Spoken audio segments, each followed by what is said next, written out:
बिस्मिल्लाहिर्रहमानिर्रहीम। अस्सलाम वालेकुम। आप देख रहे हैं K M Khalid official YouTube channel और मैं हूं खालिद महमूद खालिद। इस वक्त अहम ख़बरें जो गर्म हैं वो ये हैं कि तहरीक इंसाफ में फूट पड़ गई। किस तरीके से फूट पड़ी ये कोई सही तरीके से नहीं बता रहा। फवाद चौधरी साहब का ये कहना है कि वो पुराने तहरीक इंसाफ से ताल्लुक़ रखने वाले हैं, इसलिए जो पार्टी के अहम ओहदे हैं उन पर इनका अपना हक है। यानी फवाद चौधरी साहब आज भी ये क्लेम करते हैं कि उनका ताल्लुक़ पाकिस्तान तहरीक इंसाफ से है और वो उसके सरगर्म कारकुन भी हैं। लेकिन आपको याद होगा कि जब इस्तेहकाम पाकिस्तान पार्टी का क़याम अमल में आया तो इसमें फवाद चौधरी भी शरीक हुए उस इजलास में, जो लॉन्चिंग सेरेमनी जिसको कहा जाता था पार्टी की। यानी तहरीक इंसाफ के जो उस वक़्त के सरकर्दा लीडरान थे उसकी बड़ी तादाद उजलत में समझ लें या किसी के बहकावे में आके कह लें, वो तहरीक इंसाफ छोड़कर इस्तेहकाम पाकिस्तान पार्टी में शमूलियत इख्तियार कर ली उन्होंने। उनका उस वक़्त ये ख्याल था कि तहरीक इंसाफ अब ख़त्म हो गई, क्योंकि जिस तरीके से उसको ख़त्म करने के लिए इख्तियार इस्तेमाल किया जा रहा था और कौन कर रहा था ये सबको पता है।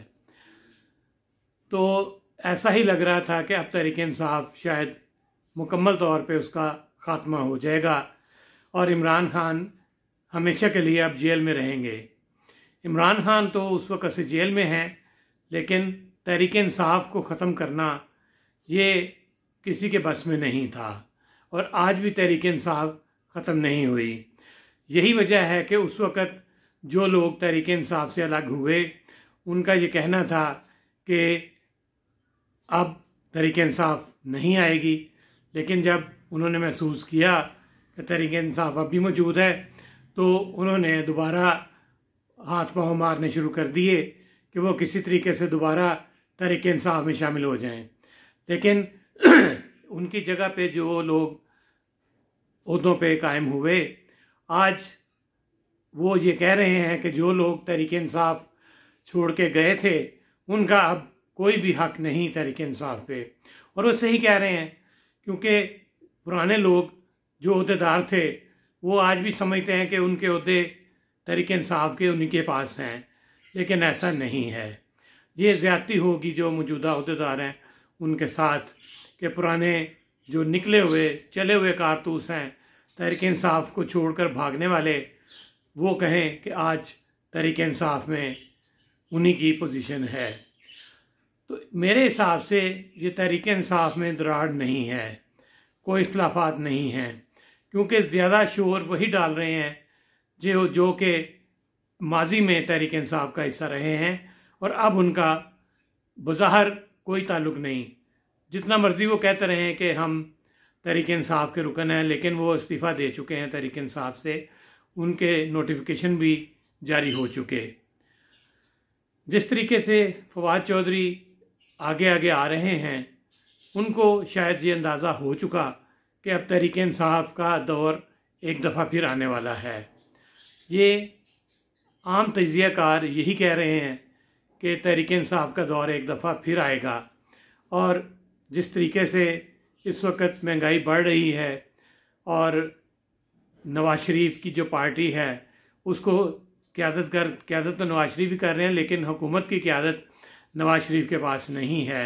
उनको मालूम था कि आने वाले दिनों में ऐसा ही हो सकता है कि इनकी जो पार्टी है उसको शायद इक़्तिदार से अलग होना पड़े।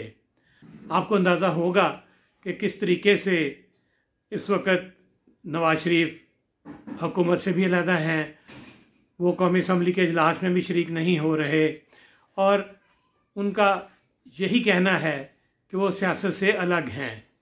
कभी कभार वो सियासत में आ जाते हैं, कोई काम कर देते हैं, लेकिन बज़ाहिर वो सियासत से दूर ही नज़र आ रहे हैं।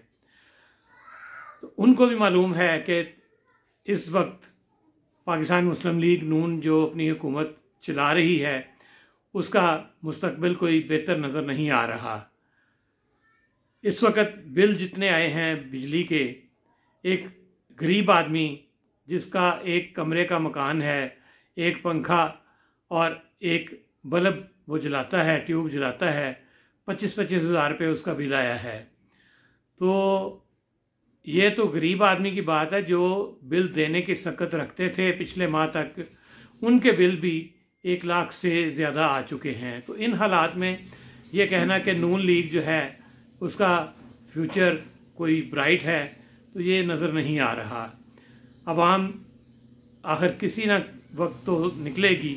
जिस तरीके से आपको अंदाज़ा होगा कि कई ममालिक हैं वहाँ पे सिर्फ टैक्स बढ़े थे IMF के कहने पे, तो वो वहाँ पे निकले तो वहाँ के जो हुक्मरान थे उन्होंने वो टैक्स वापस लिए। पाकिस्तान के अवाम भी अगर सड़कों पे निकल आएँ, जो किसी वक्त भी महसूस हो रहा है कि वो निकल सकते हैं, क्योंकि जिस तरीके से ज़राए आमदन बहुत कम और इनके जो ख़र्चे हैं वो बहुत बढ़ चुके हैं, तो नवाज़ लीग की हुकूमत जो है वो ज़्यादा चलती नज़र नहीं आ रही। एक दौर सब लोग कहते हैं कि इमरान खान का दोबारा आ सकता है और आइंदा 3 माह के बाद इमरान खान की पार्टी जो है वो एक दफ़ा फिर अरूज पे आ सकती है। बिलाशुबा तहरीक इंसाफ इस वक्त भी ख़त्म तो नहीं हुई और उसकी जो पॉपुलैरिटी है, अवाम में मकबूलियत है, वो उसी तरह ही है पहले की तरह। लेकिन जो लोग चाहते हैं कि तहरीक इंसाफ मुकम्मल तौर पे उसका ख़ात्मा हो जाए, वो अंदाज़ा लगा चुके हैं कि अभी तक तो ऐसा नहीं हुआ। जब से इक़्तिदार से अलग हुए हैं इमरान खान, उसके बाद से तहरीक इंसाफ की मकबूलियत कम नहीं हुई बल्कि बढ़ती ही जा रही है। तो ये सोच रहे थे अवाम कि किसी तरीके से जो नून लीग आएगी तो अवाम में उसकी जड़ें मज़ीद मजबूत होंगी, लेकिन ऐसा नहीं हो सका। अभी चंद माह के दौरान ही जिस तरीके से नून लीग की मकबूलियत कम हुई, वो शायद माजी में किसी हुकूमत को इस तरह देखना नहीं पड़ा। और जब भी किसी की मकबूलियत कम हुई तो उसको 1-2 साल हो चुके होते थे हुकूमत को, लेकिन शहबाज शरीफ की हुकूमत को बहुत जल्द ये सामना करना पड़ा कि उसकी मकबूलियत गिरती ही जा रही है। और कहा यह जाए कि तहरीक इंसाफ में फूट पड़ रही है तो ये नहीं मुनासिब, बल्कि अगर ये कहें कि तहरीक इंसाफ की बजाय नून लीग में इस वक्त फूट पड़ी हुई है, क्योंकि नवाज शरीफ भी अपने आप को सियासत से अलग किए हुए हैं, अपने आप को जो शहबाज शरीफ की हुकूमत है उससे अलग किए हुए हैं। और ऐसा उन्होंने जानबूझ के नहीं किया, उनको कुछ नज़र आ रहा है तो उन्होंने ऐसा किया। बेहतर यही है कि इस वक्त तमाम सियासी जमातें जो हैं वो मिलजुल कर कोई ऐसा रास्ता निकालें कि जमहूरी अमल चलता रहे, लेकिन अगर आवाम को इसी तरह दबाया जाता रहा, आवाम पिसते रहे महंगाई में, तो फिर कोई भी बईद नहीं कि मौजूदा हुकूमत शायद चंद माह ही और निकाल सके और एक दफ़ा फिर आवाम तहरीक इंसाफ को आजमाना चाहें। आपको मेरी वीडियो पसंद आई हो तो इसको लाइक कीजिए और इस पर अपने कमेंट्स ज़रूर दीजिए अपनी शख्सियत के मुताबिक। इसके साथ साथ मेरे चैनल को सब्सक्राइब करना मत भूलिएगा और बेल आइकॉन ज़रूर दबाएं ताकि आपको मेरी आने वाली वीडियोज़ जो हैं वो मिलती रहें।